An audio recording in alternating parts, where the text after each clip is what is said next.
tengan que replicar el aula, las diferencias o particularidades que tiene la inmunidad innata con respecto a su activación. Cuando estos microorganismos son reconocidos por nuestro sistema inmune, resulta ser que la inmunidad innata sensa la presencia de estos patógenos y inmediatamente comienza la etapa de frenar para que no haya un proceso infeccioso. Pero si no lo logra, permite o da el tiempo necesario para que se active la inmunidad adaptativa. Y justamente al activarse la inmunidad adaptativa va a enviar señales para que células de la inmunidad innata y células de la inmunidad adaptativa puedan destruir a ese patógeno y resolver la infección. O bien, en el caso de que no se pueda lograr eliminar al patógeno, contenerla de la mejor manera posible. Y es ahí donde conocemos varias enfermedades crónicas como, por ejemplo, el HIV u otras infecciones en las cuales el sistema inmune contiene al proceso infeccioso manteniendo a estos patógenos controlados. ¿Qué particularidades tiene esta cinética de la respuesta inmune? Vimos en las clases anteriores que justamente la inmunidad innata tiene el tiempo en el que se pone en marcha es inmediato, apenas sensa la presencia del patógeno, comienza mediante la expresión de receptores que expresan las células de la inmunidad innata, o bien mediante sustancias químicas, que todas estas forman parte de la barrera, ¿no es cierto?, las barreras de defensa físicas y químicas. Al censar la presencia del patógeno, comienza inmediatamente su actividad. Entonces, esto lo que va a hacer es que el microorganismo sea contenido.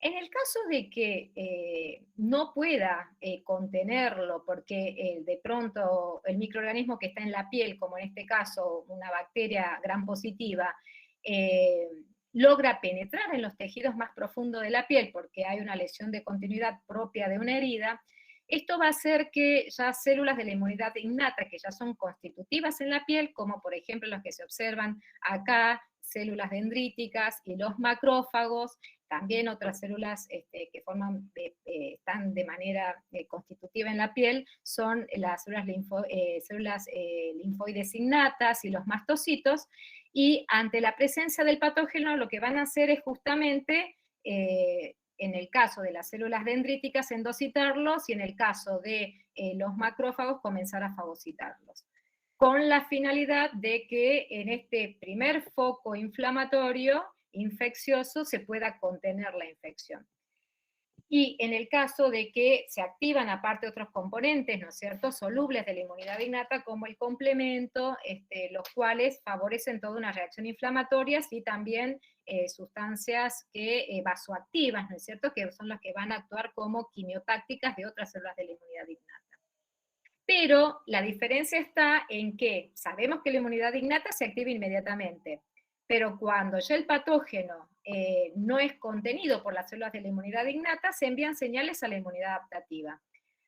Porque la inmunidad adaptativa, sabemos que para que ésta se pueda activar correctamente, necesitamos un cierto periodo de tiempo. Como pueden ver ustedes en la última línea del cuadro rosado, dice que la inmunidad adaptativa demora entre 3 a 4 días para poder activarse. Y ese es el tiempo que la inmunidad innata le da a la inmunidad adaptativa para que se active de manera efectiva.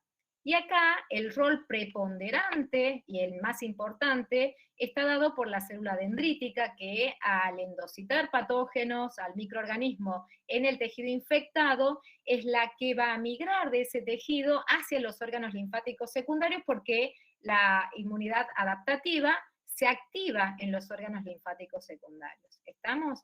O sea que esta célula dendrítica va a migrar hacia los órganos linfáticos secundarios, se va a activar la inmunidad adaptativa, y a partir de allí se van a generar todas las células de la inmunidad adaptativa, que son linfocitos T, linfocitos B, y los linfocitos B se pueden diferenciar en plasmocitos productores de anticuerpos, que serían los componentes solubles de la inmunidad adaptativa, lo cual va a hacer que desde los órganos linfáticos secundarios todos esos componentes celulares de la inmunidad adaptativa y los componentes solubles migren hacia el tejido, que es el sitio donde se originó el foco infeccioso, para poder desembarazarse de la infección. ¿Qué importancia tiene, aparte, qué particularidad tiene la inmunidad adaptativa? Ustedes tienen que recordar que a partir de un proceso infeccioso, que puede ser una prima infección, por ejemplo, desde el primer contacto con el patógeno, es la primera vez que nuestro organismo toma contacto, por ejemplo, con estas bacterias de la piel, y generar la inmunidad adaptativa va a hacer que nuestro sistema inmune genere memoria inmunológica, y esa es un papel relevante que tiene justamente la inmunidad adaptativa, la de generar la memoria inmunológica. Y se entiende como memoria inmunológica a que cada vez que entremos en contacto con el mismo patógeno que genera la infección, o sea que serían con posteriores reinfecciones, nuestro sistema inmune lo reconoce gracias a estas células de la memoria inmunológica, o la inmunidad tanto celular como humoral adaptativa, va a hacer que esa respuesta sea mucho más intensa, mucho más rápida y mucho más efectiva para desembarazarse del patógeno. Ahora bien, el descubrimiento de las células dendríticas le valió el premio Nobel justamente a estos 3 científicos en el año 2011. Otra particularidad que ya vieron ustedes en las clases anteriores es la forma en que reconocen las células de la inmunidad innata a la presencia del patógeno. Sabemos que todas las células de la inmunidad innata van a expresar receptores de reconocimiento de patrones, que van a reconocer, y hay familias de receptores de reconocimiento de patrones que van a reconocer PAMPs, que son estructuras que están constitutivas de muchos microorganismos y que pueden ser compartidas por diferentes microorganismos que son vitales para ellos y que solamente están en los patógenos y no en el humano. Como así también estos receptores van a conocer DAMPs, que serían estructuras propias de nuestras células, que a veces se liberan como respuesta al daño, a la respuesta inflamatoria generada ya sea en este caso por infecciones. ¿Estamos? O sea que la inmunidad innata reconoce a partir de receptores de reconocimiento de patrones, tanto PAMPs como DAMPs. En cambio, en la inmunidad adaptativa, acá ya difiere. ¿Por qué? Porque nuestras células adaptativas, tanto linfocitos T como B, van a expresar receptores que se conocen en el caso de los linfocitos B, que está representado con esta célula amarilla, como BCR o receptor de células B, que es una inmunoglobulina de superficie, es una IgM de superficie, y que actúa como receptor de reconocimiento de antígenos.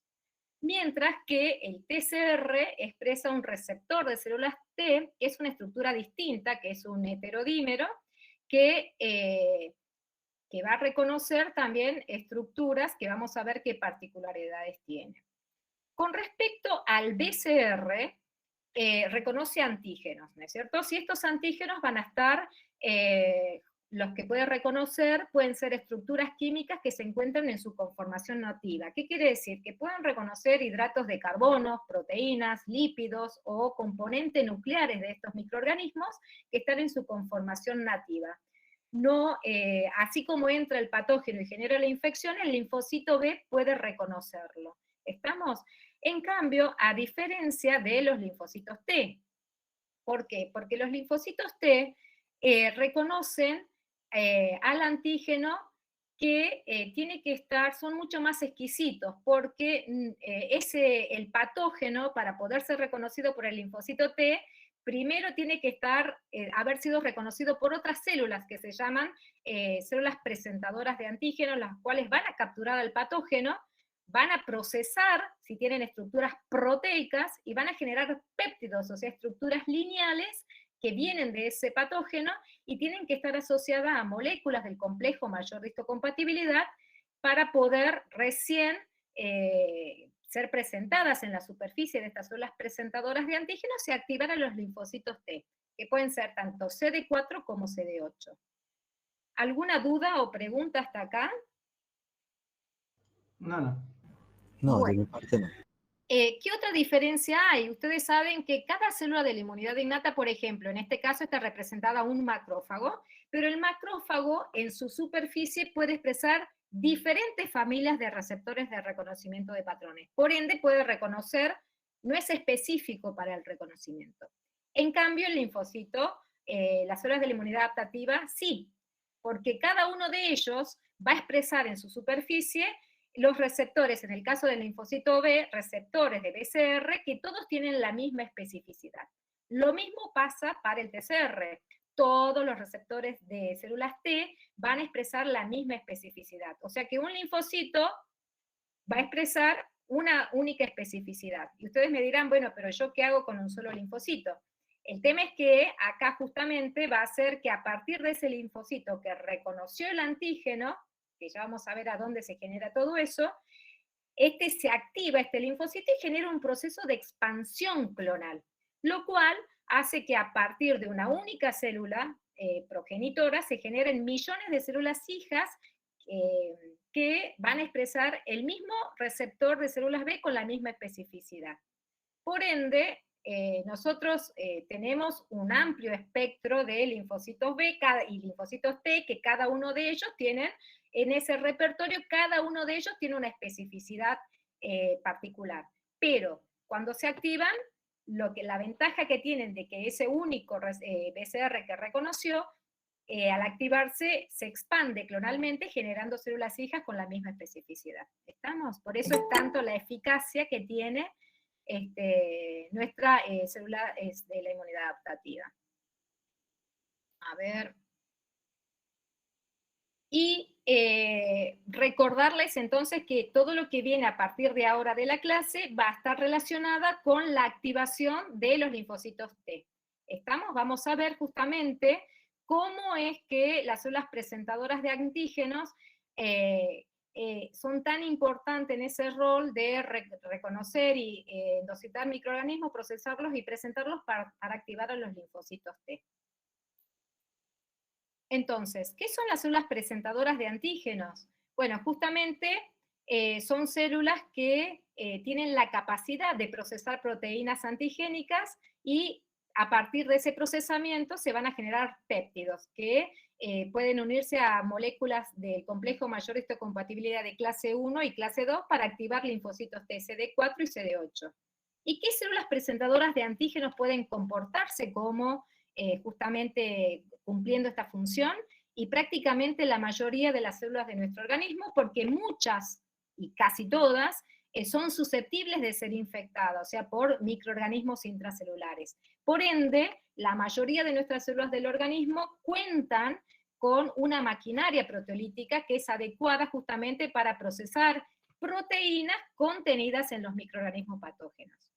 Y en este caso, cuando estos microorganismos invaden las células, o sea que son microorganismos intracelulares, justamente estas maquinarias proteolíticas van a generar péptidos que se van a unir a moléculas del complejo mayor histocompatibilidad de clase 1, y de esta manera van a activar a los linfocitos TCD8 efectores, que son citotóxicos. ¿Qué quiere decir?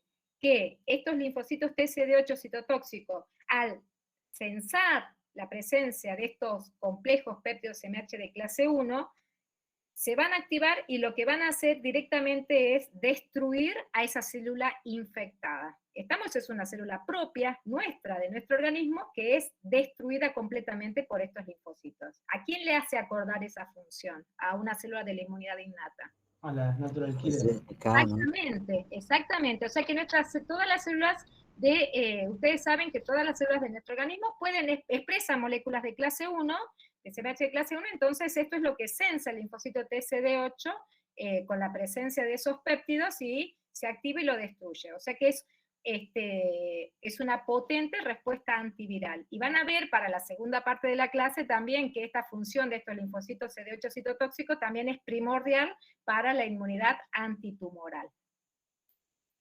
Ahora bien, además de todas las células que se pueden comportar como las células presentadoras de antígenos y activar a los linfocitos CD8, hay, como pueden ver ustedes, muy poquitas de estas células contadas con las manos, que son las células dendríticas, macrófagos y linfocitos B, que tienen otra particularidad que la hace especiales en la presentación antigénica, que justamente reside en que estas células pueden endocitar y procesar proteínas provenientes de los microorganismos patógenos y presentarlo en el contexto de moléculas de clase 2.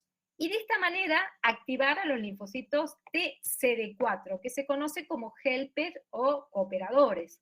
¿Estamos?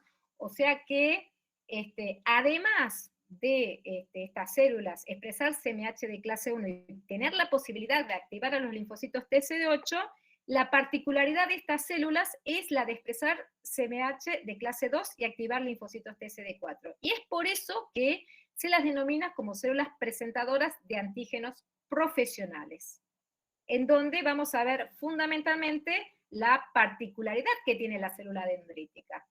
¿Queda en claro este concepto?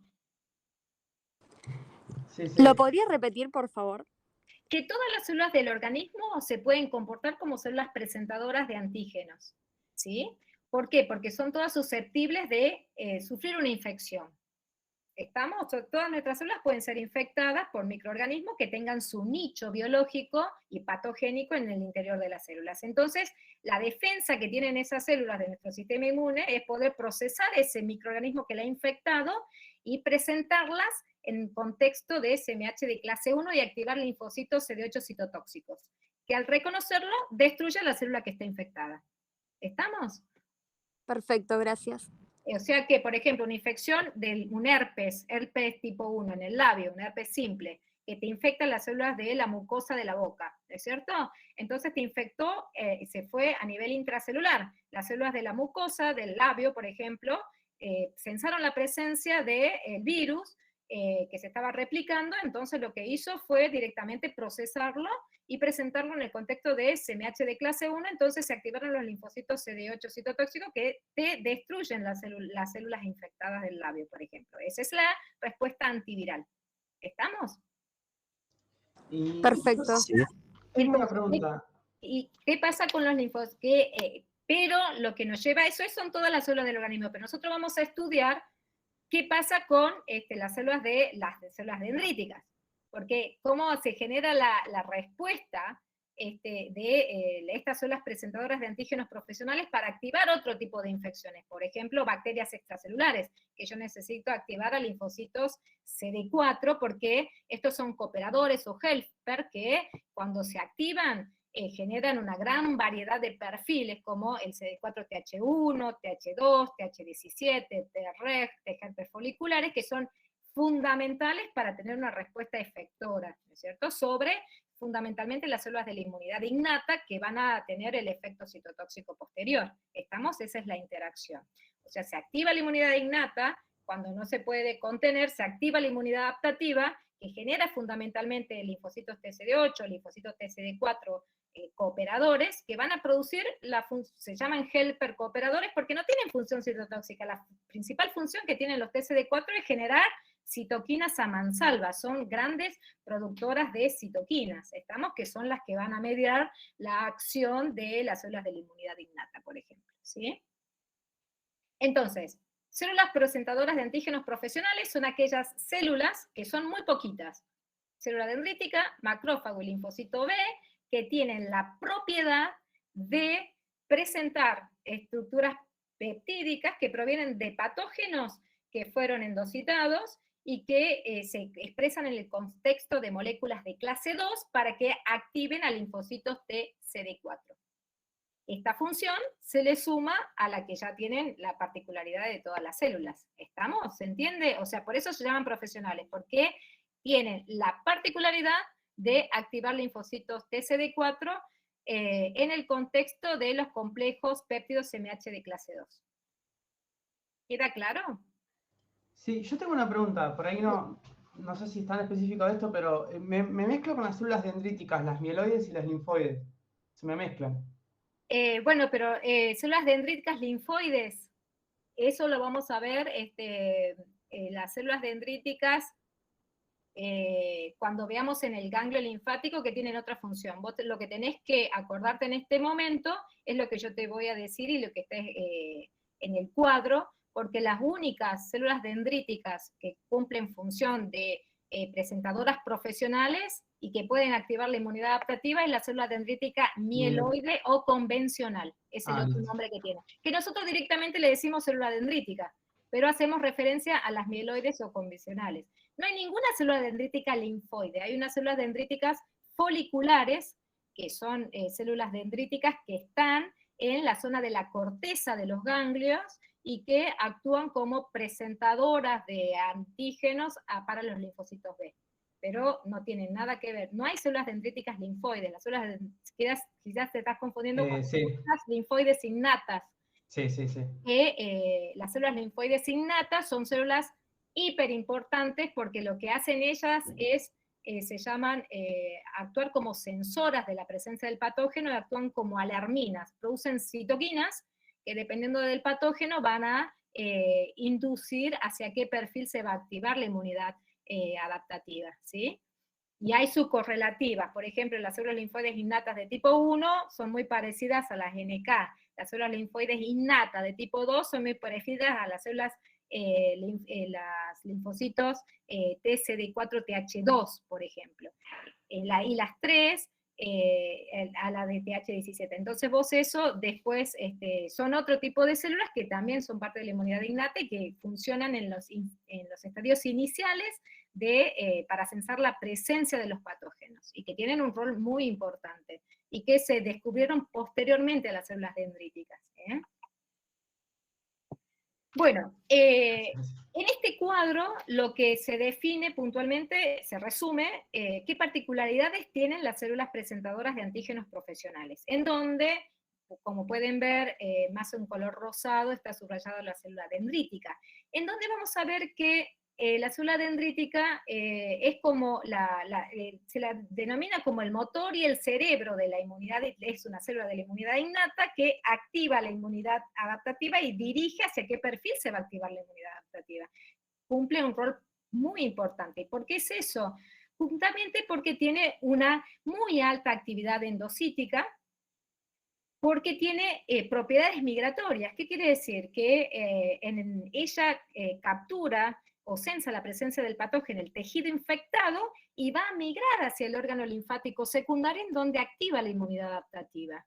Y para ello expresa altas cantidades de moléculas correceptoras que van a favorecer esa interacción con los linfocitos. Y a diferencia de los macrófagos, que estos tienen alta capacidad endocítica, fundamentalmente la capacidad que tiene el macrófago es la de fagocitar, es una potente célula citotóxica, o sea, todo lo que fagocita lo destruye por mecanismos, como vieron ustedes, ¿sí? Mediados o no mediados por el oxígeno. Pero, ¿qué desventaja tiene? Que los macrófagos son tejidos tisulares, que permanecen solamente en el tejido, o sea que no migran, ¿está? Y los linfocitos B también tienen una potente actividad endocítica que es muy importante para el reconocimiento de los antígenos, pero no se encuentran en los tejidos inflamados, ¿está? Estos van a migrar hacia los órganos linfáticos secundarios, en donde se van a activar. ¿Cómo se activan los linfocitos B? ¿Necesitan de células presentadoras de antígenos para activarse? No. No. Ya directamente. No, ¿por qué? Porque los linfocitos B reconocen al patógeno así como entró, o a estructuras del patógeno lo reconocen así como entra. No, su activación no está mediada por células presentadoras, ¿estamos? ¿Qué otra cualidad tiene la célula presentadora de antígenos profesionales y sobre todo las células dendríticas? Que estas activan a los linfocitos T vírgenes e inician la respuesta inmune primaria. ¿Qué definimos como respuesta inmune primaria? La respuesta inmune primaria es aquella respuesta que se genera por la activación del linfocito virgen que entra por primera vez en contacto con un patógeno. Eso se llama respuesta inmune primaria. Todos nosotros que estamos en contacto por primera vez con un patógeno, toda nuestra respuesta inmune va a ser primaria, porque no tenemos antecedentes de haber estado, ni memoria de haber estado con ese mismo patógeno previamente. Un ejemplo de esto, por ejemplo, es la infección por SARS-CoV-2. Está que en el 2000, con la pandemia, en el 2019 lo que pasó es que toda la humanidad se enfrentó por primera vez a ese virus, que surgió por primera vez, y todas las personas generaron una respuesta inmune primaria, porque era la primera vez que entrábamos en contacto con ese virus. Posteriores reinfecciones, o hasta incluso las vacunaciones, por ejemplo, eso se llama como respuesta inmune secundaria. Nos reinfectamos con el virus 2 veces o 3 veces, que el virus puede haber mutado o no, pero ya es la segunda o tercera vez que nos infectamos por el virus SARS-CoV-2. Entonces ahí ya se genera una respuesta inmune secundaria, porque ya nuestro sistema inmune estuvo en contacto ya previamente con el patógeno. Y la respuesta inmune secundaria tiene la ventaja de ser mucho más rápida y efectiva que la respuesta inmune primaria. ¿Estamos? Porque tenemos ya células de memoria y células y anticuerpos de memoria, lo cual hace que apenas ingrese el microorganismo, la respuesta inmune sea mucho más rápida. ¿Estamos? No va a demorar 5 días, 6 días para que se generen los anticuerpos. Es mucho más rápido. A los 3, 4 días que se activa ya las células de la memoria, ya se genera una respuesta inmune efectiva adaptativa. ¿Queda en claro esto? Sí, yo tengo una pregunta. Sí. Con las células dendríticas, digamos, las mieloides son presentadoras de antígeno. Sí. Las plasmocitoides no, tienen otras funciones con los interferones, digamos. Claro, las células dendríticas plasmocitoides no tienen nada que ver. Claro, ok. Gracias. Las células plasmocitoides no. ¿Está? Esa era con la que yo me confundía. Yo dije linfoide, no, era plasmocitoide. Bueno, y los macrófagos son células que pueden generar respuesta inmune secundaria. ¿Está? Cuando toman en contacto con los linfocitos T efectores. Sí, ¿por qué? Porque la célula dendrítica ya activó el linfocito virgen, por ejemplo, ¿no es cierto? Ese linfocito virgen se activa, se produce la expansión clonal y, por ejemplo, se diferencia a linfocitos efectores. Estos linfocitos efectores van a ejercer su acción en los tejidos. Entonces ahí, para poder activarse esos linfocitos efectores, necesitan de los macrófagos para poder activarse. O sea que los macrófagos pueden activar a los linfocitos T efectores y de memoria que en los tejidos periféricos, no en los órganos linfáticos primarios. La función de activar linfocitos vírgenes solamente se generan los linfocitos T vírgenes, solamente se activan en los órganos linfáticos secundarios y la activación está dada por las células dendríticas. Una pregunta. Bien. Cuando dicen que se genera un anticuerpo como de memoria, ¿significa que, ponele, si hay otra cepa, va a reconocer una parte o directamente ya no la reconoce? Vamos a ver eso más adelante, ¿sí? Porque ese tema de la generación de la memoria inmunológica es un tema importante que lo vamos a tener, ahora es solamente la activación de la inmunidad adaptativa, pero le vamos a dedicar bastante tiempo a la generación de la memoria inmunológica, ¿está? Las células dendríticas convencionales o mieloides, dijimos que son células profesionales que pertenecen a la inmunidad innata. Estas representan el 1% de las células mononucleares y están presentes tanto en órganos linfáticos primarios como secundarios y están en la sangre y en diferentes órganos. Estas células dendríticas se producen, como muchas células de la inmunidad, en la médula ósea, a partir de progenitores que pueden ser mieloides y linfoides. Y se encuentran en 2 estadios, que pueden ser en su etapa inmadura, que se encuentran presentes en los tejidos periféricos. A pesar de que representan el 1%, ustedes pueden ver que las células dendríticas, gracias a las prolongaciones que tienen de sus membranas celulares, se presentan como redes, ¿sí? Y esto permite que puedan censar hasta el 25% de toda la superficie, por ejemplo, de la piel o de los órganos en donde se encuentren. Y esto es lo que hace que puedan censar la presencia de diferentes patógenos.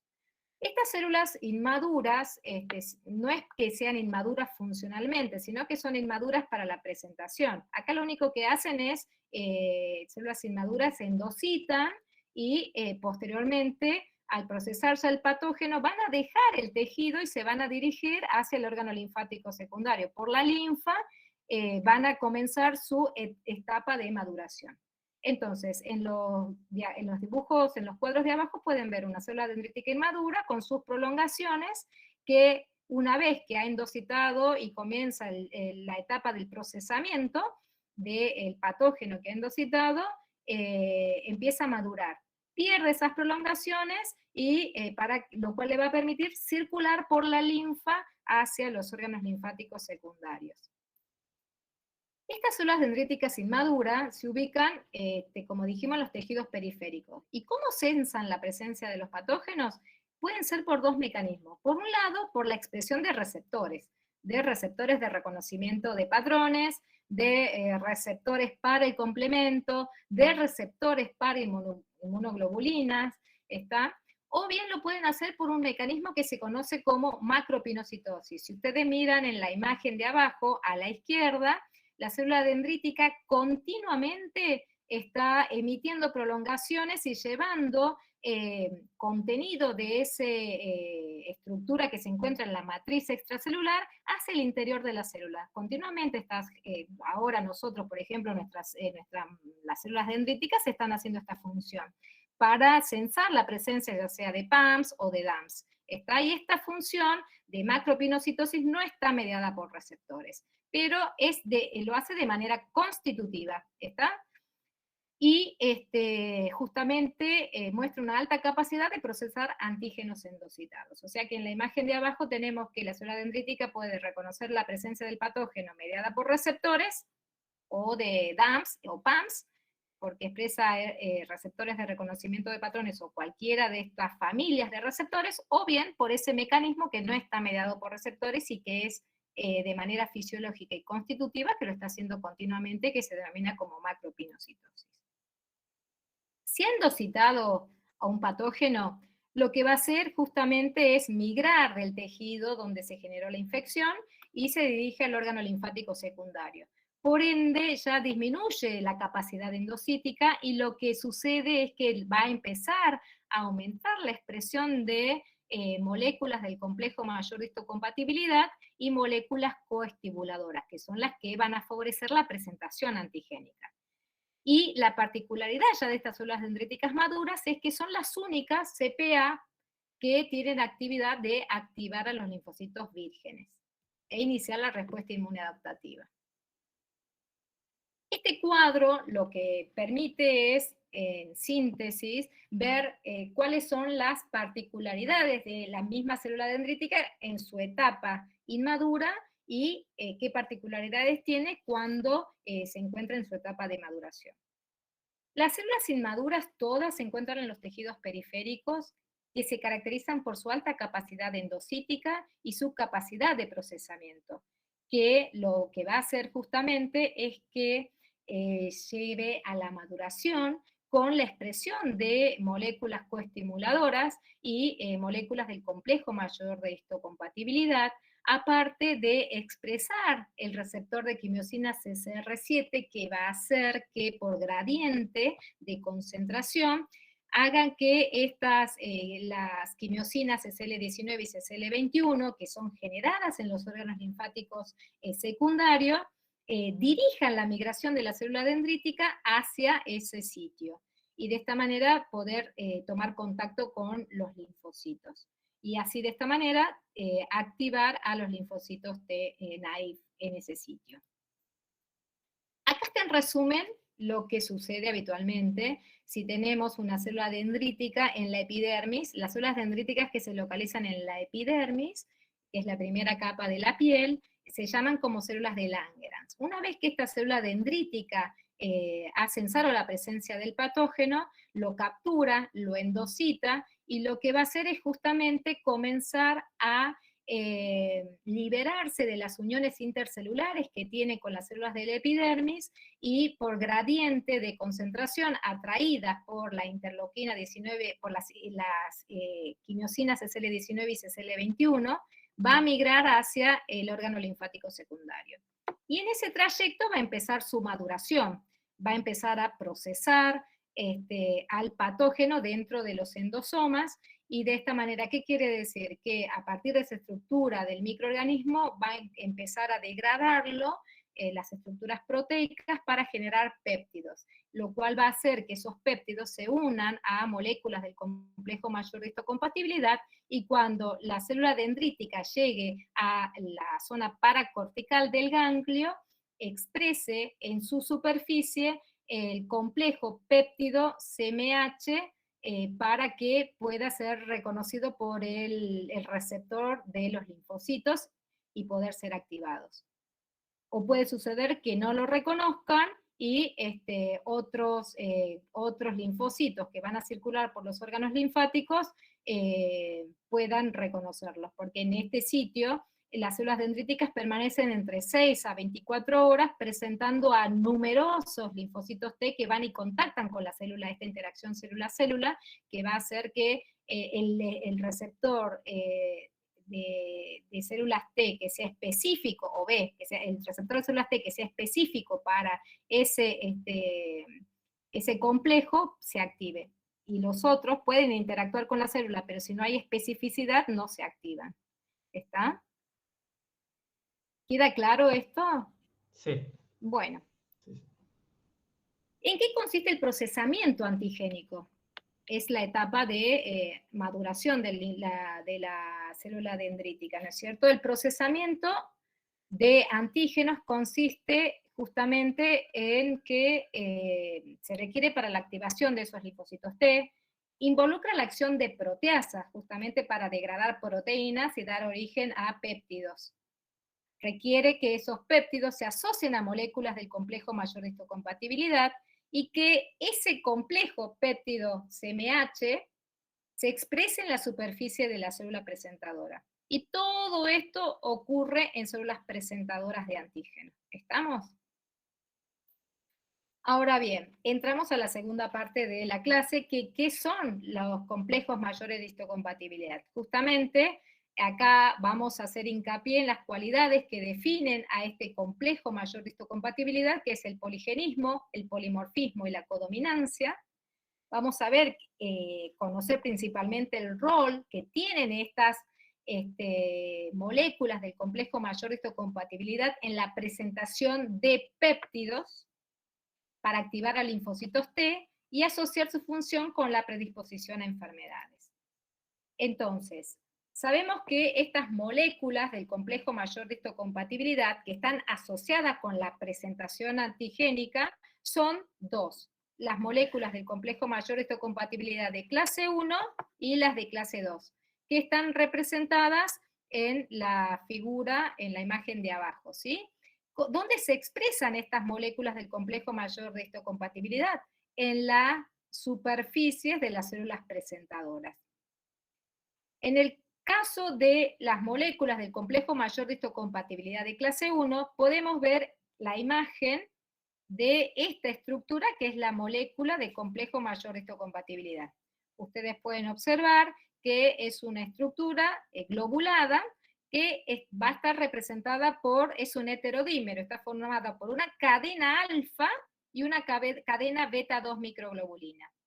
Y que acá tienen el péptido que le presenta esta célula presentadora de antígeno, que provino de un microorganismo que ella ha procesado y solamente le presenta el péptido. O sea que a esto es lo que nosotros denominamos como complejo péptido CMH de clase 1.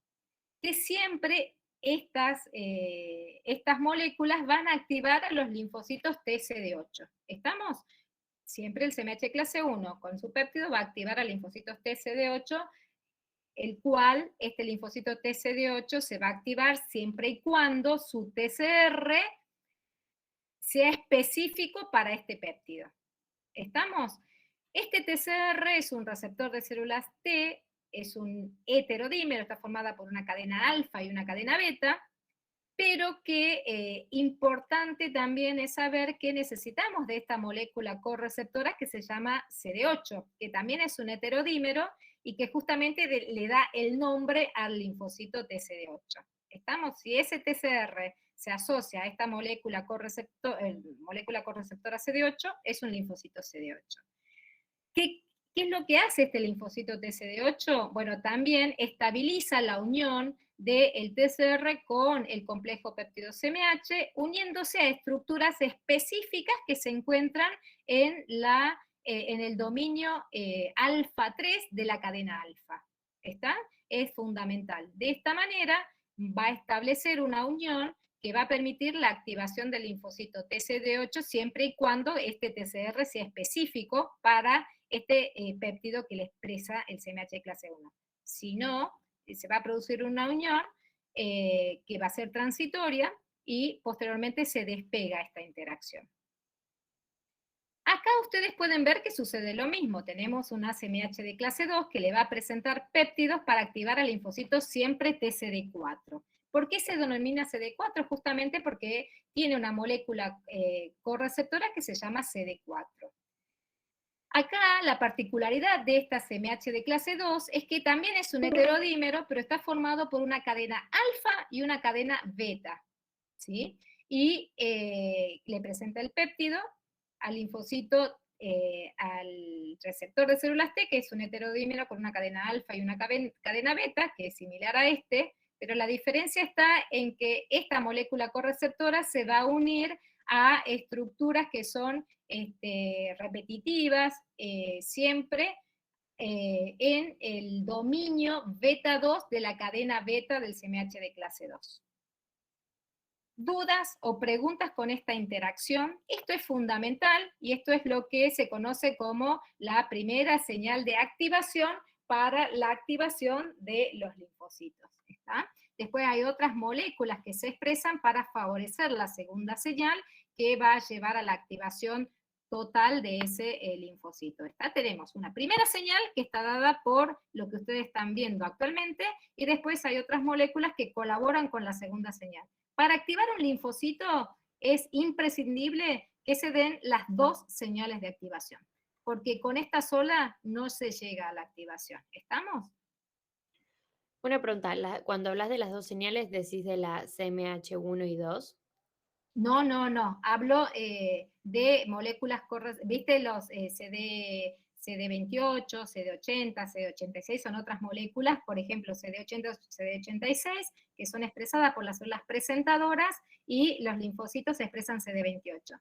O sea que cuando se produce esta primera señal de activación, va a potenciar la expresión de otras moléculas, justamente que son estas que te nombré, que van a favorecer la segunda señal de activación. ¿Estamos? Porque por el solo hecho de que se genere esta primera señal de activación, es re peligroso. O sea, son mecanismos que tiene nuestro sistema inmune para no, por ejemplo, que se activen los linfocitos TCD8 por solamente una señal, es como que podemos sufrir daños a nuestras propias células. Por ende, la activación de los linfocitos T tiene que hacerse en un contexto de seguridad, que está dado justamente porque se tienen que dar esas dos señales de activación. Si se da una sola, generalmente esos linfocitos van a la energía, ¿estamos?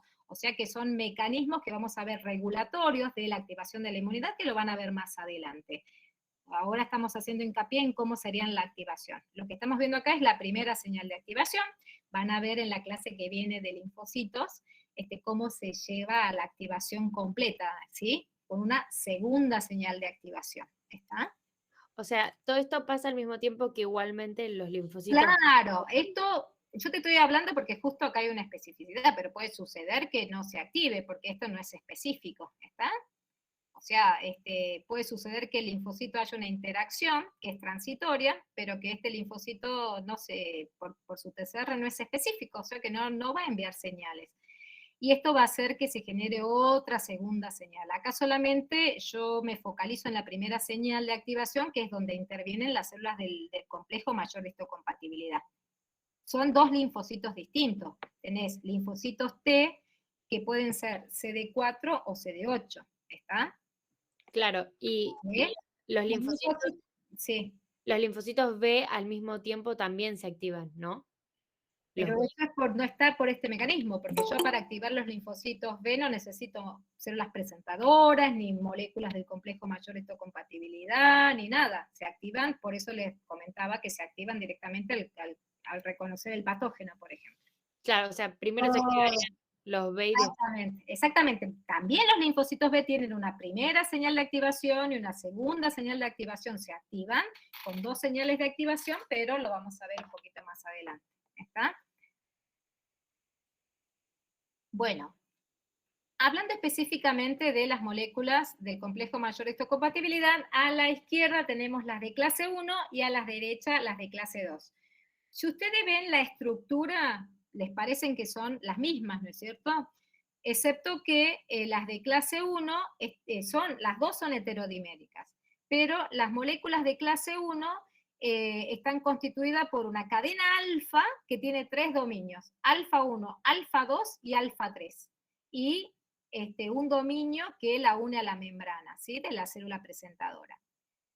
Se le une a esta una beta 2 microglobulina, que es una molécula que se sintetiza por fuera de las moléculas de los genes del complejo mayor de histocompatibilidad, y que lo que hace es darle estabilidad a la molécula de clase 1. Y acá este triángulo en rojo hace alusión al antígeno que se une en ese sitio. ¿Estamos? Todo este complejo se llama péptido CMH de clase 1, que va a activar a los linfocitos CD4 o CD8. CD8. Perfecto, excelente. ¿Está? Y ustedes pueden ver acá en esta estructura terciaria que sería mi vista desde arriba, ¿sí? Esta parte es lo que vamos a ver, ¿sí?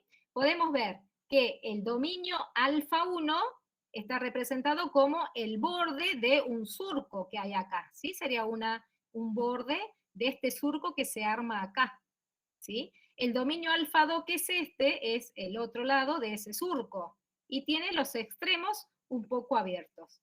Después viene el dominio alfa 3 y por último la beta 2 microglobulina. ¿Dónde se une el péptido antigénico? Se une en este sitio que se llama como surco, bolsillo, hendidura, y justamente tiene particularidades porque va a unir péptidos antigénicos que midan entre 8 a 12 aminoácidos, muy chiquititos, y que justamente se unen por los extremos y hace que ese péptido lineal sobresalga la parte central para que tome en contacto esta región con lo que sería el TCR. ¿Estamos? Disculpa, una pregunta. Sí. Y de paso te aviso que falta poco tiempo para que se acabe la reunión, que aparece la notificación. Sí, Bueno, capaz que después no vamos es a tener que entrar de nuevo. una hora y media. Bueno, y después volvemos a entrar. Dale, mientras te pregunto, en cuanto a los bolsillos y los surcos, ¿es lo mismo o es simplemente un bolsillo, es una parte del surco? El bolsillo el surco, todo se llama así, pero a su vez acá hay estructuras que se forman como bolsillitos donde se insertan algunas estructuras de los aminoácidos que la mantienen fija, ¿estamos? O sea, el surco, Bien. y aparte esto tienen otras estructuras que la unen acá, estas, ¿sí? Que no son, o sea, se unirán por 3 o 4 puntos, que es lo que se ve acá en la imagen, ¿ves? Estos son los bolsillitos. Esos huequitos, dirá que si son 8 a 12 aminoácidos, solamente 4 se insertan en ese surco para poder mantenerlos ahí adheridos. ¿Cuántos péptidos pueden unir cada una de estas moléculas? Y varios, con diferentes especificidades, pero de a uno por vez. Mientras se inserten acá, en esos sitios especiales, que pueden ser el sitio 9, el sitio 6, o el 1, o el 4, tienen que ingresar y poder adherirse ahí, se unen un cierto tiempo. ¿Está? Cuando lo presentan, esa célula CMH de clase 2 vive muchísimo tiempo y puede servir para seguir presentando otros péptidos. ¿Está? Las moléculas de clase 2 también están constituidas son heterodímeros, pero están compuestos por una cadena alfa y una cadena beta, ¿sí? Un dominio alfa 1 y alfa 2 y un dominio beta 1 y beta 2. Y acá el surco, pueden ver que permite uniones de péptidos lineales mucho más largos, ya pueden ser de 18 aminoácidos sin ningún problema, y hasta incluso pueden ver que los extremos salen de esa estructura. Y esto va a hacer de que, lo que quiero que les quede en claro, que los sitios de mayor variabilidad están dando justamente en este sector, de alfa 1 y alfa 2 para las moléculas de clase 1, como pueden ver acá estas barritas, con relación al polimorfismo, o sea que en este sitio es donde más polimórfica es esta molécula, lo cual va a permitir que se unan diferentes péptidos. Lo mismo, la mayor polimorfismo de la molécula de clase 2 justamente está dado en el dominio beta 1. Es allí donde hay mayor variabilidad y donde muchos péptidos pueden llegar y poder unirse. En cambio, el resto de las estructuras ya son más constantes, y porque están relacionadas no con la presentación, sino más bien con la adherencia y mantener la estructura de la célula, de la molécula. Ahora bien, ¿dónde se generan todas las moléculas del complejo mayor de histocompatibilidad? Bueno, sus genes están en el cromosoma 6. ¿Cuántos genes hay? Muchísimos, hasta 200 genes.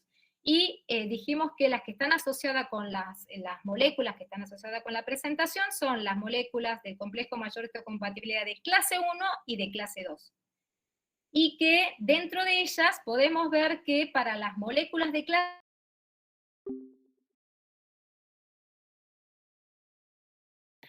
¿llegaron bien? Sí, sí. Bueno, esperemos un ratito. ¿Algunas dudas, preguntas? Tuve que armar otro link porque no lo hablé por el correo de FMED, no me aclararon que era por ahí, así que dice que, bueno, la durabilidad es menor. Escuchen, ¿dudas o preguntas hasta ahora? Sí, Sí, hasta que empiece a ingresar a todos. Sí, pregunten.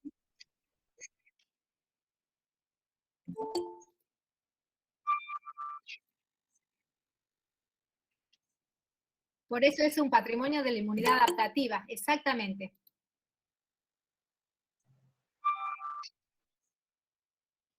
La memoria no hace la inmunidad innata, no es patrimonio de la inmunidad innata. Esto es lo que ustedes tienen que saber. Pero actualmente actualmente lo que se está viendo es que hay células NK que reconocen que hay una memoria innata también.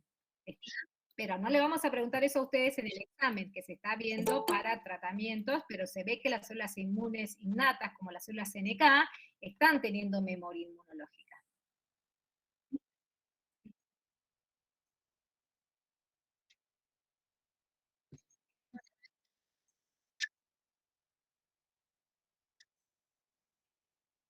Exactamente, está relacionado con el polimorfismo poblacional.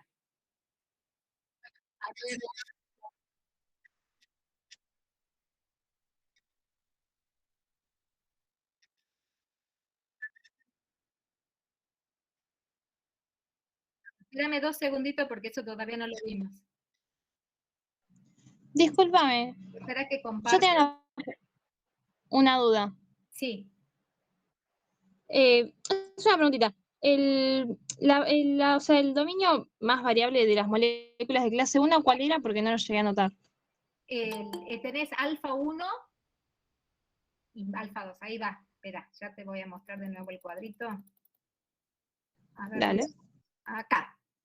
Es este. La mayor variabilidad está dando justamente en el surco de esta zona, ¿sí? Está dado por el alfa 1 y el alfa 2, que son todas estas barritas rojas, ¿sí? En donde hay mayor polimorfismo, ¿sí? Y en cambio Perfecto. en las de beta 2 hay mayor variabilidad en las de beta 1, ¿sí? Es mucho más variable esta zona, ¿bien? Lo cual va a hacer que justamente esa zona es la que permita la unión de mayor cantidad de péptidos. Con respecto a lo que me estaban preguntando, bueno, comentarles que acá en este gráfico lo que estamos viendo son los genes, ¿sí? Que dijimos que van a estar los genes están en el cromosoma 6, ¿sí? Los genes asociados con la generación y la síntesis de las moléculas del complejo mayor histocompatible de clase 1, de clase 2 y de clase 3. Pero las asociadas con la presentación antigénica son las de clase 1 y las de clase 2. Para las moléculas de clase 1 tenemos genes se llaman genes HLA-A, genes HLA-B y genes HLA-C, que son los que están en rojo, ¿sí? Que se llaman genes de complejo mayor histocompatible clásicos, porque también están los no clásicos, como el E, el F, el G, MIC-A y MIC-B. Se llaman, esas van a generar o van a permitir que se generen, se sinteticen, que se generen moléculas asociadas al complejo mayor histocompatibilidad de clase 1, no clásicas. Está ahí que están asociadas con la presentación de lípidos, por ejemplo, las células NK o otros linfocitos T. En las de clase 2 podemos ver que las moléculas de clase 2 se las conoce como HLA, DP, DQ y DR. ¿Sí? Entonces acá tenemos, como es un heterodímero, vamos a tener genes DP para la cadena alfa, que se llaman DPA, y para la cadena beta, DPB. Lo mismo que en DQ, tenemos genes para la cadena alfa, que a partir del genes DPA, DQB, y en el caso de los genes DR pueden generar moléculas de la cadena alfa, pero a su vez, miren, hay acá dos genes que pueden sintetizar moléculas para la cadena beta, ¿está? Y después hay otras estructuras que no están asociadas con la presentación, pero sí con el procesamiento. Y estos son, por eso que nosotros decimos que cada individuo estos genes tienen la particularidad de ser poligénicos, porque tenemos más de un gen asociado con la síntesis de estas moléculas. En el caso de clase 1, por lo menos tenemos 3 genes, ¿sí? Para generar la cadena alfa de HLA, el HLA-C y el HLA-B. Y lo mismo para diferentes genes para generar las diferentes cadenas de las moléculas de clase 2. Por eso se habla del poligenismo, porque cada uno es individual, ¿sí? Cada uno de nosotros tiene más de un gen para la síntesis de diferentes moléculas. ¿Estamos? En cambio, como vos me habías preguntado, una de sus compañeras, el polimorfismo está más asociado con lo que está relacionado con las variantes alélicas a nivel poblacional. ¿Qué quiere decir? Que además de que cada individuo tiene varios genes para poder sintetizar estas moléculas, a nivel poblacional esto genera una gran variabilidad, lo cual nos hace que podamos presentarnos justamente, haya mayor capacidad para poder presentar y reconocer los péptidos y presentar estos péptidos en el caso de que hayan procesos infecciosos y que permita la continuidad de la especie humana. ¿Estamos? Gracias a ese polimorfismo. O sea que el poligenismo es una característica individual, mientras que el polimorfismo es una característica poblacional, donde hay una mayor variabilidad alélica. Y la codominancia habla en que estos genes tienen la particularidad de que son los únicos genes de que pueden expresarse tanto los genes maternos y paternos. ¿Estamos? O sea que cada uno de nosotros va a expresar moléculas del complejo mayor de histocompatibilidad que van a estar genéticamente determinadas por la línea materna y por la línea paterna. ¿Estamos? O sea que hay una codominancia. O sea que vamos a tener por ejemplo, de clase 1, moléculas de clase, por ejemplo, las HLA-A, materna y paterna. Después, de los genes, por ejemplo, de clase 1C, vamos a tener moléculas de la cadena alfa, tanto maternas como paternas. Eso habla de la codominancia. ¿Está? Y la transasociación, que es otra particularidad que solamente está dada en las de clase 2, hace referencia a que puede haber una combinación. Si nosotros dijimos que las moléculas de clase 2 se generan a partir de genes DP, DQ y DR, si vemos los genes DP materno y paterno, este gen DP materno va a sintetizar una cadena, este gen DPA va a generar una cadena alfa materna, y el gen DPB materno va a generar una cadena beta materna, ¿está? Y eso se pueden combinar con las paternas, y esto va a hacer que haya una mayor variabilidad y que podamos tener hasta 12 moléculas del complejo mayor histocompatibilidad de clase 2 expresadas. ¿Está? Ah, ¿eso en la clase 1 no pasa? O sea, tiene que ser o materna o paterna. De clase 1 no pasa porque solamente acá codificás para una sola cadena, que es la alfa. La alfa. En las de clase 2 codificás para 2 cadenas.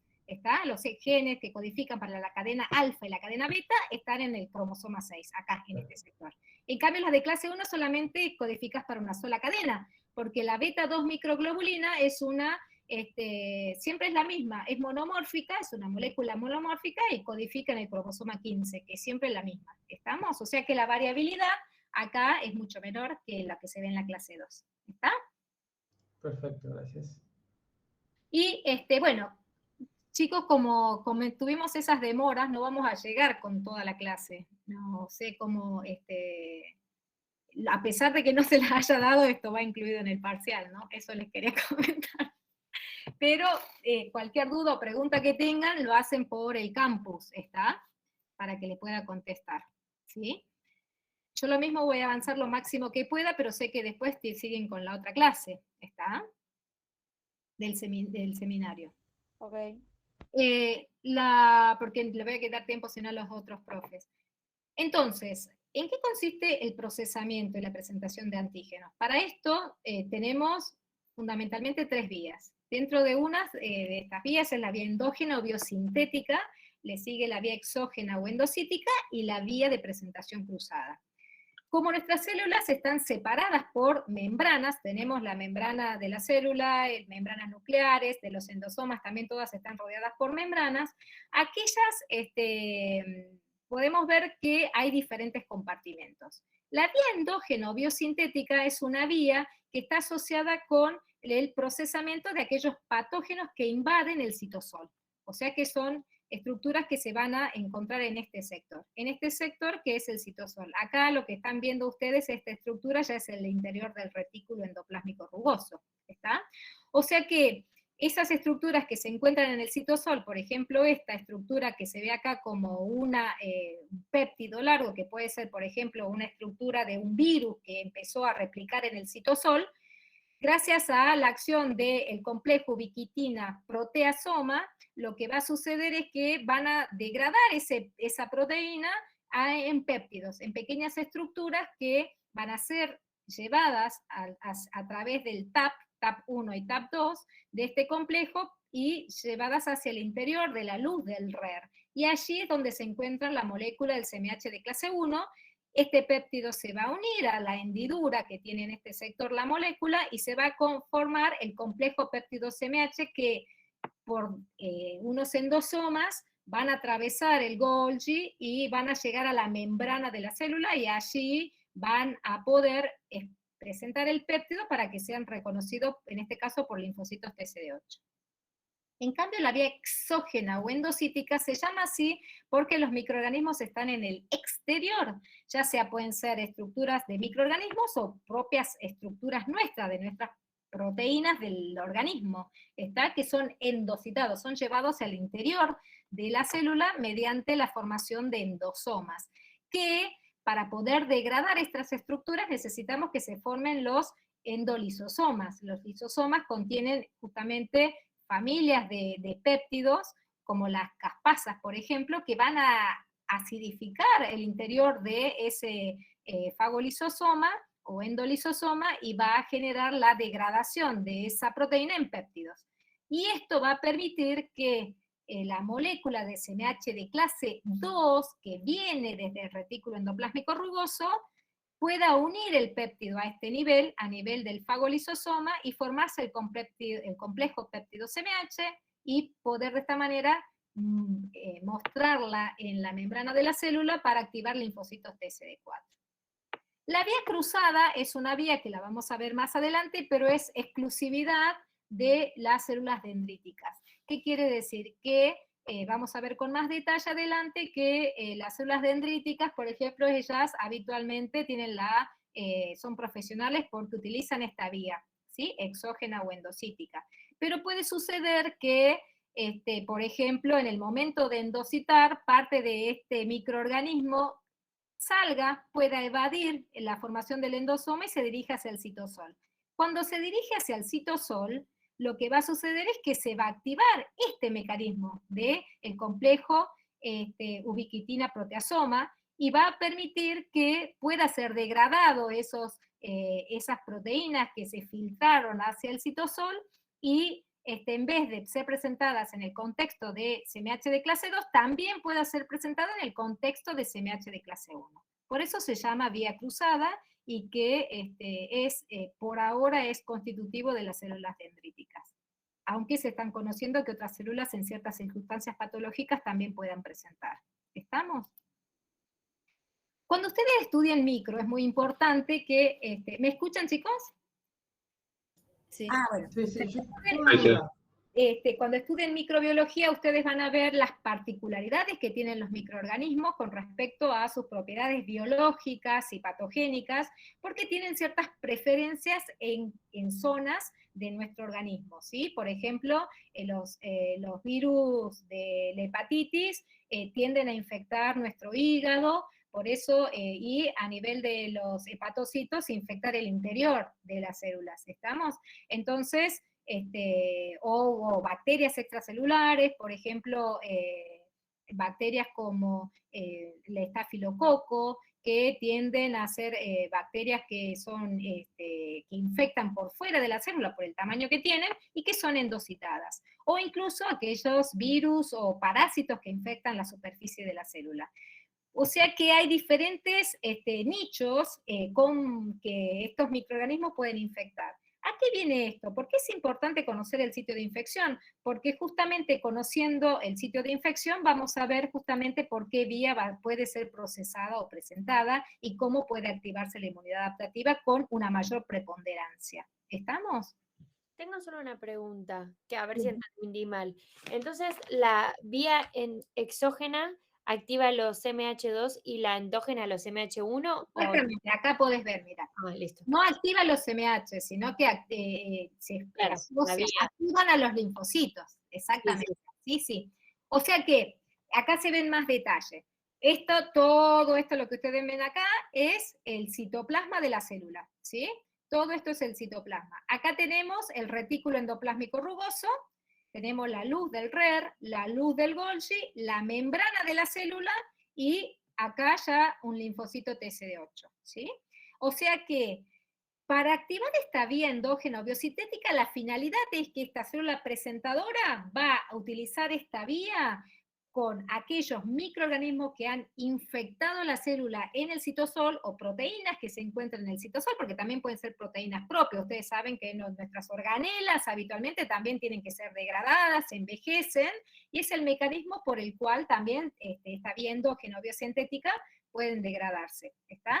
Pero la finalidad de activar esta vía, en el caso de los patógenos intracelulares, es poder procesarlos y presentarlos para activar a los linfocitos CD8.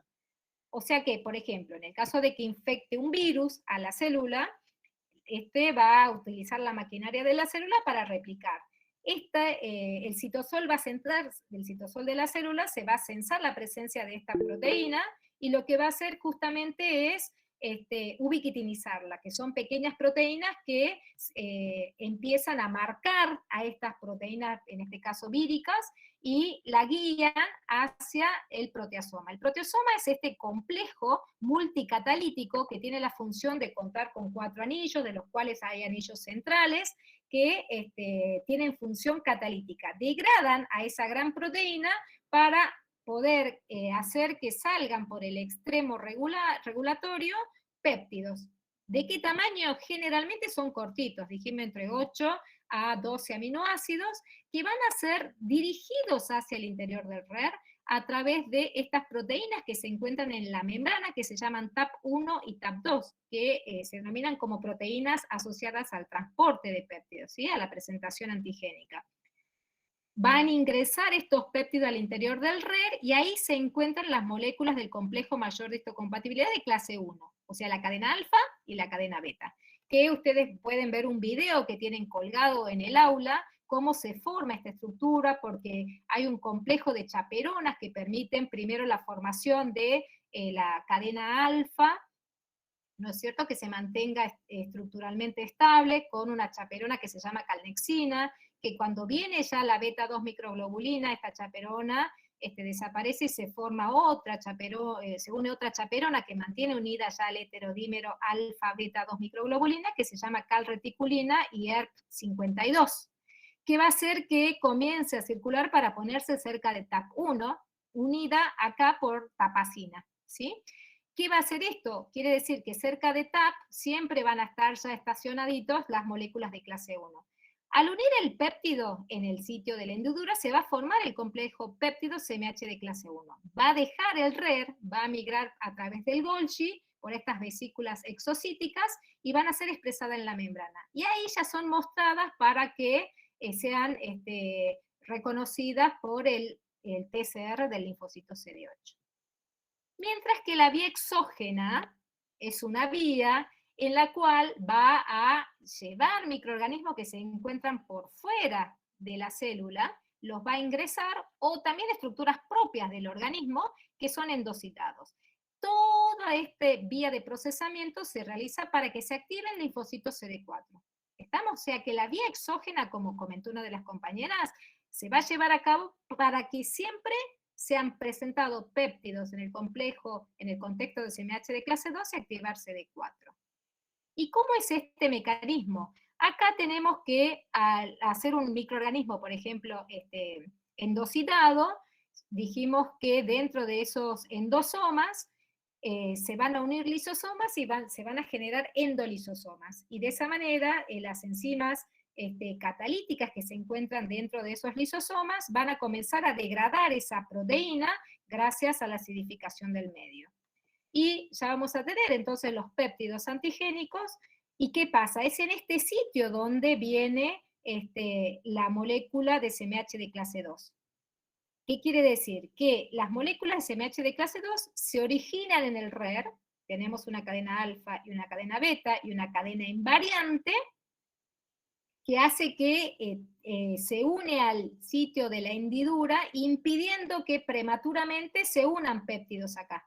Porque solamente acá, en este sitio, solamente los péptidos se tienen que unir a la CMH de clase 1. ¿Estamos? Por ende, las CMH de clase 2 cuentan con este cinturón que impide que se unan prematuramente. ¿Por qué? Porque así de esta manera, este complejo formado por cadena alfa, cadena beta, cadena invariante o cadena Li también se llama, va a hacer que esta cadena Li le da, por un lado, estabilidad, y por otro lado, dirige la migración de la CMH de clase 2 que sale del RER, atraviesa el Golgi y es llevada hacia el interior de los endolisosomas. Y acá comienza la degradación de esta cadena Li, como se puede ver acá, dejando primero un péptido que se llama CLIC.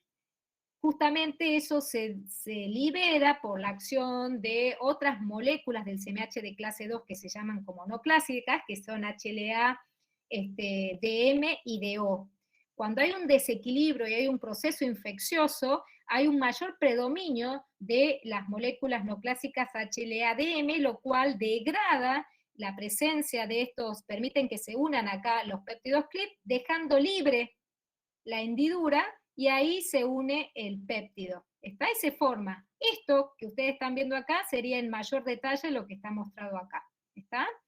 Y de esta manera se une el péptido al CMH de clase 2 y es mostrado en la membrana, como se ve acá, para activar al linfocito CD4. ¿Estamos? O sea, en síntesis, ¿cuáles son las diferencias entre la vía endógena y la vía exógena? Justamente en que la composición del complejo péptido CMH es distinta. ¿Por qué? Porque el péptido en la vía endógena se va a unir a CMH de clase 1. Este CMH de clase 1 va a estar expresada en todas las células nucleadas para activar al linfocito CD8, ¿sí? La degradación justamente de estas proteínas citosólicas está llevada a cabo por esa gran estructura del complejo multicatalítico que se llama proteasoma. ¿Y dónde se une el péptido al CMH de clase 1? En el retículo endoplásmico rugoso, y de ahí se dirige a la membrana. En cambio, en la vía exógena, el péptido se une a las moléculas CMH de clase 2, que son expresadas fundamentalmente por las células presentadoras de antígeno profesionales, como las células dendríticas, macrófagos y linfocitos B, para activar al linfocito CD4. Y a partir de ahí, la degradación de estas proteínas en péptidos es a partir de catepsinas que están en los endolisosomas, Y la unión del péptido al CMH de clase 2 no es en el RER, sino en el endosoma. Y a partir de ahí se expresa en la membrana de las células para activar al linfocito CD4. Y esta es la presentación cruzada, que les había comentado que es exclusiva de las células dendríticas, en donde un microorganismo que está normalmente endocitado, pero de pronto se fuga y pasa al citosol, por ejemplo, activa a la maquinaria de proteolítica, lo cual va a hacer que no puede escaparse y el sistema inmune lo sense, degrade a esta estructura proteica, como se ve acá, y esos péptidos se han presentado en el contexto de CMH de clase 1 para activar linfocitos CD8.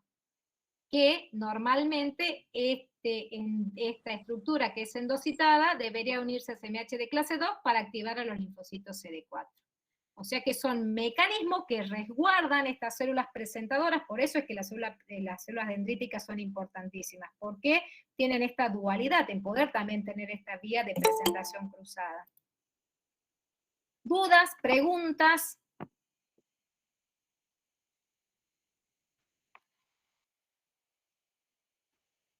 Hola. Yo tengo una duda, es con el tema del péptido. O sea, no entiendo la diferencia de dónde viene el péptido en la vía exógena y la endógena. O sea, en la endógena primero tenés que No, el endocitar. péptido no viene de ningún lado, el péptido se genera por el mecanismo de procesamiento. Vos lo que va a hacer el sistema inmunológico es, dependiendo del nicho donde se encuentra el patógeno, si es un patógeno que te invade tu célula, porque hay una infección, porque es intracelular, como los virus o bacterias intracelulares, entonces hay un predominio de que se active la vía biosintética, ¿está? O sea que vas a tener por ese mecanismo se van a activar a los linfocitos CD8 porque vos tenés una infección intracelular y los linfocitos CD8 son citotóxicos, por ende va a llevar a la degradación de esas, a la muerte, a la lisis de esa célula que está infectada, ¿sí? En cambio, otras estructuras de una bacteria, por ejemplo, extracelular, que invade la matriz extracelular, ¿no es cierto? Que se encuentra por fuera de la célula, porque tenés muchas bacterias que tienen ese nicho. Entonces ellas van a ser endocitadas, van a ser llevadas al interior de las células, y allí van a ser procesadas, y van a activar de esta manera los linfocitos CD4. Pero depende del nicho donde se encuentra el patógeno. Si es extracelular, por la segunda vía que vimos, la exógena, bueno, entonces ahí vos lo ingresás al microorganismo y lo procesás. En cambio en la otra vos ya tenés al microorganismo que ha ingresado a la célula, ¿se entiende? O sea que por cualquiera de los dos mecanismos la célula puede reconocer y censar la presencia de los patógenos y poder degradarlo y activar la inmunidad adaptativa. En este caso los linfocitos T. Ah, perfecto, gracias. ¿Entiende? Sí, sí.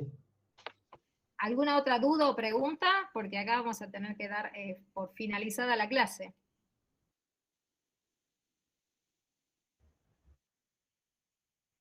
Profe, entonces, una vez en el ejemplo de que sea una bacteria extracelular, una vez que se haga el procesamiento después de la endocitosis, los linfocitos que lleguen al lugar de infección, ¿ya directamente atacan a los que están, a los que no fueron endocitados, o sí tienen que ser endocitados? No entendí la pregunta. O sea, digamos, cuando ya se activa la llegada de los linfocitos porque se dio el procesamiento y todo eso, la bacteria es atacada ya sola en el extracelular, o tiene que Sí, seguir. porque vos vas a tener, en ese caso no lo vimos, pero si ustedes continúan leyendo, cuando se activa la vía exógena o endocítica, porque es una bacteria extracelular, ¿sí? Que fue endocitada, se va a activar el linfocito CD4. Este linfocito CD4, ustedes no vieron todavía las particularidades de los perfiles en que se puede diferenciar. El linfocito TCD4 puede diferenciarse, se llama helper, ¿sí?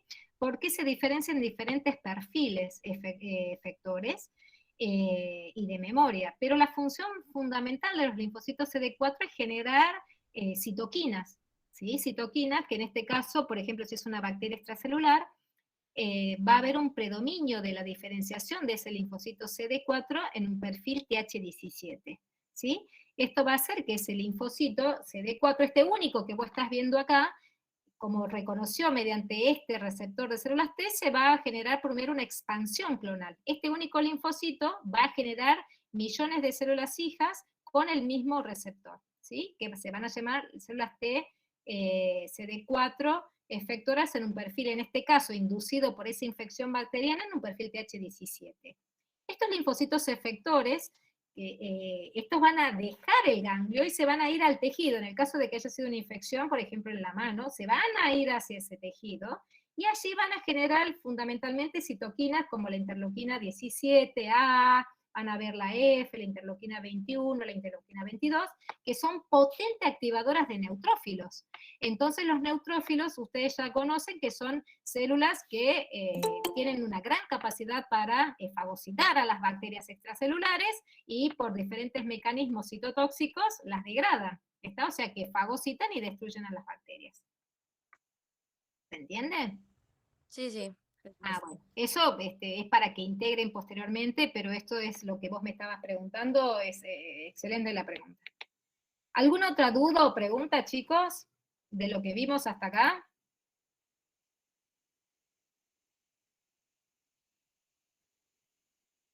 Si se quieren unir a la clase que viene, no hay problema, porque comienza a las 4, pero creo que son mucho menos, así que si quieren ver que la parte de tráfico linfocitario, se pueden conectar, porque creo que son mucho menos que ustedes. Bueno, ¿alguna duda o pregunta? Cualquier cosa pregunten por el campus, ¿sí? Ahí se contestan todas las preguntas y las dudas que tengan. Yo los libero. Ustedes tienen, creo que ya comienza también, ¿eh? La otra clase del seminario, es de la comisión 2, es a las 4. ¿Bien? Muchas gracias, profe. Muchas gracias. Súper clara. Gracias. Muchas Gracias. gracias. Gracias.